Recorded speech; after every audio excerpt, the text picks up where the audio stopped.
Chicken, আমি এখানে half cup পরিমাণ ছোট টুকরো করে কাটা চিকেন নিয়েছি। এর সাথে নিয়ে নিচ্ছি স্বাদমতো লবণ। প্রথমে দিয়ে নিচ্ছি জিরা গুঁড়া 1/4 চা চামচ পরিমাণ, লাল মরিচের গুঁড়োও নিয়ে নিচ্ছি 1/4 চা চামচ পরিমাণ, কালো গোলমরিচের গুঁড়ো নিয়ে নিচ্ছি 1/4 চা চামচ পরিমাণ, আদা রসুন বাটা নিয়ে নিচ্ছি হাফ চা চামচ পরিমাণ। এরপর দিয়ে নেব সয়া সস 1 টেবিল চামচ পরিমাণ। তো সব মশলাগুলো ভালো করে চিকেনের সাথে একটু মাখিয়ে নিতে হবে।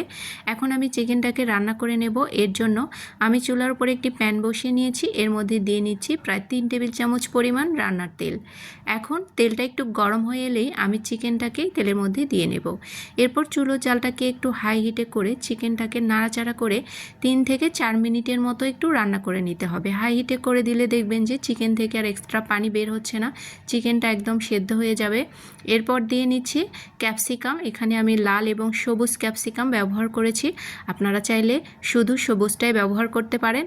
পেঁয়াজ একটু মোটা করে কুচি করে নেওয়া এখানে ব্যবহার করছি, একটু বেশি করে নিয়েছি। এখন নাড়াচাড়া করে আরও 3-4 মিনিট আমি চিকেনের সাথে সবজিগুলোকে রান্না করে নেব। কিছুক্ষণ নাড়াচাড়া করার পরে দেখবেন যে ক্যাপসিকামগুলো হালকা একটু নরম হয়ে এসেছে। এই পর্যায়ে জালটাকে বন্ধ করে দিয়ে এটাকে নামিয়ে ঠান্ডা করার জন্য সাইড করে রেখে দিচ্ছি। এরপর এখানে লাগবে ব্রেড। আমি এখানে 2 পিস ব্রেড নিয়েছি আর ব্রেডগুলোকে হালকা একটু বেলুন চাকি দিয়ে বেলে নিয়েছি। এরপর একটা ঢাকনা দিয়ে আমি এই দুটো ব্রেড একসাথে রেখে কেটে নিতে হবে। তো এরকম করে আমি 3টার মতো ব্রেড কেটে নেব, তাহলে এখানে 6 পিসের মতো বের হবে।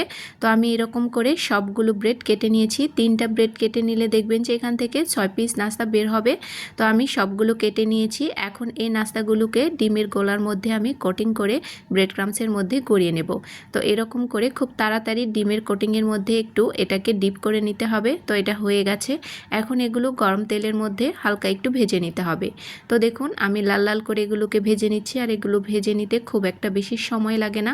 এই পর্যায়ে চুলা জালটাকে একটু মিডিয়ামে রেখে এগুলোকে ভেজে নিতে হবে। হাই হিটে রেখে দিলে দেখা যাচ্ছে যেটা তাড়াতাড়ি লালচে কালার চলে আসবে। তো এদিকে আমি চিকেনে যে ফিলিংটা নিয়েছিলাম এর মধ্যে কিছুটা মেয়োনিজ আর নিয়ে নিয়েছি কিছুটা সস। আসলে এটা ভিডিওটা স্কিপ হয়ে গেছে। তো আমি এখানে প্রায় 3 টেবিল চামচের মতো চিকেনের সাথে নিয়ে নিয়েছি মেয়োনিজ আর 2 টেবিল চামচ নিয়েছি সস। তো সবগুলোকে আমি মাখিয়ে নিয়েছি। এখন এই পকেটগুলোকে রেডি করে নেব। তো দেখুন একটা একটা করে ব্রেড কেটে নিয়ে কি সুন্দর একটা করে পকেট বের হচ্ছে। এইভাবে এই ফিলিংটা ঢুকিয়ে দেব। তো এখন একটা পকেটের মধ্যে আমি যে ফিলিংটা রেডি করেছি এর মধ্যে দিয়ে দিচ্ছি। আর এটা খেতে এত বেশি মজাদার হয় যে আপনারা বাসায় একবার ট্রাই করে দেখবেন, এর ফ্যান হয়ে যাবেন। তো তৈরি হয়ে গেছে মজাদার একটি ইফতার রেসিপি। তো আজকের এই ইফতারটি আপনাদের কাছে কেমন লাগলো অবশ্যই কমেন্টস করে জানাতে ভুলবেন না। আর ভালো লেগে থাকলে অবশ্যই ভিডিওটি ফ্রেন্ডস অ্যান্ড ফ্যামিলির কাছে শেয়ার করে দেবেন। এই পর্যন্তই, ভালো থাকবেন। আল্লাহ হাফেজ। আসসালামু আলাইকুম। রমজানুল মোবারক।